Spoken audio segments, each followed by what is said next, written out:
Olá pessoal, tudo bem? Só para a gente voltar um pouco naquele exemplo ali que o Fábio estava demonstrando para gente, que tem lá no vídeo 1.10, com relação ao break e o continue, né?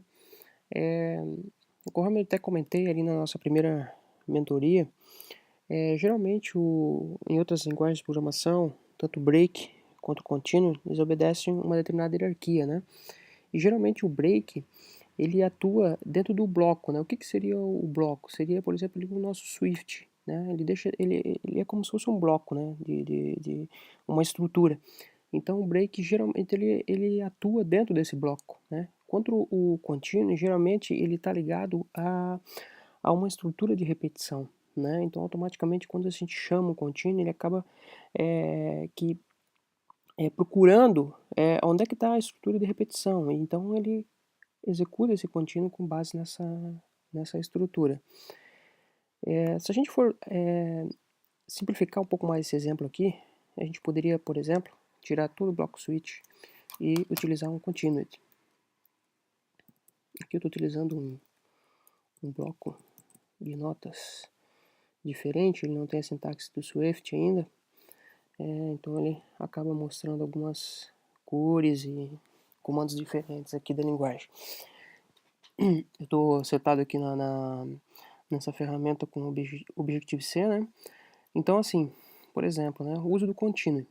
O uso do continue ele faz o quê? Ele faz que quando chegue nesse comando, ele não faça mais o que tem aqui para baixo, certo? E continue o próximo laço do for. Então, por exemplo, se nós temos a frase lá em cima, né? Estou empolgado com Swift. Então, o que acontece?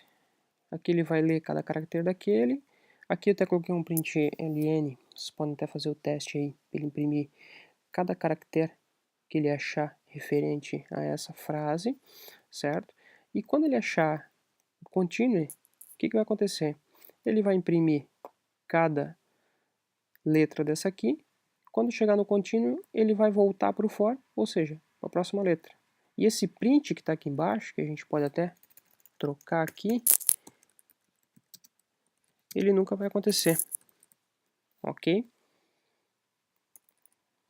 Ele nunca vai acontecer. Por quê? Porque cada vez que ele chega nesse ponto, ele manda continue, ele manda o quê? Para o próximo laço, tá?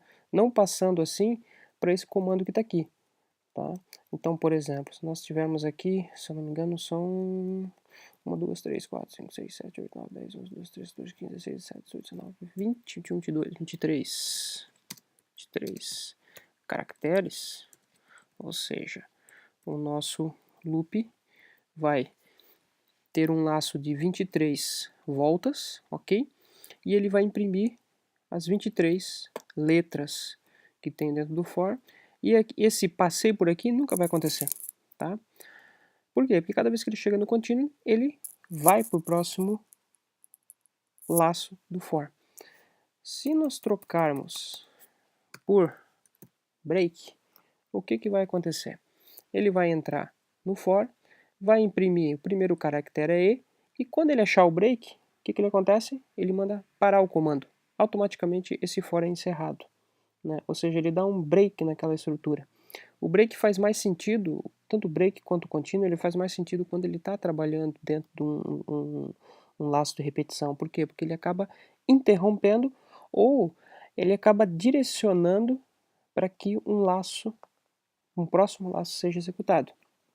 No caso do contínuo, a gente sabia que quando ele chegava aqui, ele ia para o próximo for, não escrevendo nada que tem aqui embaixo.